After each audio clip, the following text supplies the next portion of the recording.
আলোচনা চায় না। এরা বাংলা ভাষার উপর অত্যাচার করে, অ্যান্টি বেঙ্গলি, যাতে মানুষ আমাদের কোনো শুনতে না পায়। সেই জন্য আমি অনেকক্ষণ ধরে আমাদের রুলিং পার্টির মেম্বারদের শান্ত থাকতে বলেছি, কিন্তু মনে রাখবেন শান্তি রক্ষা করা দুপক্ষেরই কাজ, এক পক্ষের নয়। আপনারা মাননীয় অধ্যক্ষের কথা শুনুন, আমাদের কথা শুনবার প্রয়োজন নেই। মাননীয় অধ্যক্ষ যে কথা বলে আমরা সেটা শুনে চলি।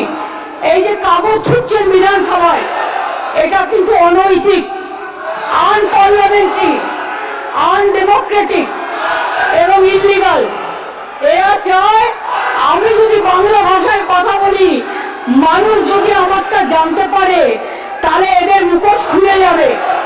এরা দুর্নীতিবাজ, এরা গদি চোর, এরা ভোট চোর, এরা গদি চোর, এরা ভোট চোর, এরা গদি চোর, এরা ভোট চোর, এরা গদি চোর, এরা ভোট চোর। এবং সবচেয়ে বড় ডাকাতদের দল, সবচেয়ে বড় দুর্নীতিবাজীদের দল, সবচেয়ে বড় ভোট চোরদের দল, বাঙালির ওপর অত্যাচারী করার দল। এরা মানুষকে ভাওতা দেওয়ার দল, সন্ত্রাস করা দল, অত্যাচারী দল। আমি চাই এদের মনে করি বিজেপি আজকে দেশের লজ্জা এবং ধিক্কার। আমি তীব্র ধিক্কার জানাই বাংলা ভাষার উপর সন্ত্রাস করার জন্য, অত্যাচার করার জন্য। স্যার, এমন একদিন আসবে যেদিন বাংলার মানুষ একটা বিজেপিকেও এখানে দেখতে চাইবে না। বাংলার উপর অত্যাচার করে সব কটা হারবে, সব কটা হারবে, সব কটা হারবে। বাংলার ভাষা সন্ত্রাসের উপর অত্যাচার করে বাংলা ভাষায় যেটা যায় না, বাংলায় যেটা যায় না, এটা মনে রাখবেন। একই জিনিস আমি পার্লামেন্টে দেখেছি, আমাদের এমএলএদের এমপিদের গায়ে হাত তোলা হয়েছে, সিআইএসএফ ঢোকানো হয়েছে, বিএসএফ ঢোকানো হয়েছে, আমাদের লোকেদের মারা হয়েছে। আমরা সেটা করব না, তার কারণ এই বাংলা নবজাগরণের বাংলা, এই বিধানসভা সংস্কারের বাংলা, এই বাংলা আম্বেদকরের বাংলা, এই বাংলা নেতাজির বাংলা, এই বাংলা রবীন্দ্রনাথ ঠাকুরের বাংলা, এই বাংলা মৌলানা আবুল কালাম আজাদের আদর্শের বাংলা, এই বাংলা রবীন্দ্র নজরুলের বাংলা, এই বাংলা স্বামী বিবেকানন্দের বাংলা, এই বাংলা রামকৃষ্ণের বাংলা।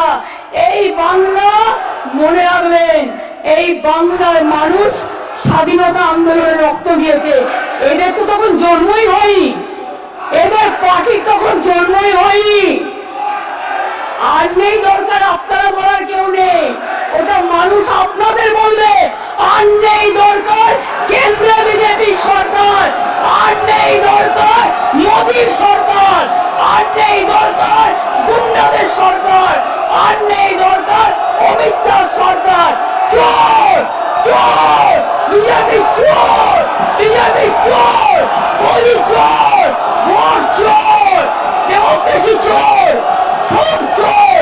এদের কোনো নৈতিক কোনো অধিকার নেই কেন্দ্রীয় শাসন চালানো।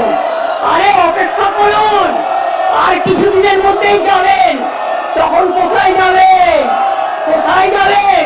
সবচেয়ে বড় চোর যাদের কণ্ঠে বেশি কথা, সবচেয়ে বড় চোর, প্রত্যেকের কথা আমরা জানি। বলছি না তাই ভদ্রতা করে, না না ছেঁচড়া দিয়ে তো তরকারি হয়, সে তরকারি তো তোমরা খাও, তরকারিকে কেন অপমান করবে? ছেঁচড়া কথাটাকে আমরা ভালোবাসি, বাংলার লোকেরা আমরা ছেঁচড়াকে ভালোবাসি। কিন্তু এদের মতো এত অপদার্থ, এত নির্লজ্জ, এত অসভ্য রাজনৈতিক দল আমি জীবনে দেখিনি। নিজে উল্টো পাল্টা বলে গেল হঠাৎ করে ফরেনার্স ট্রিব্যুনাল অ্যাক্টে। স্যার, এবার কিন্তু ওরা যখন বলবে আমি বলে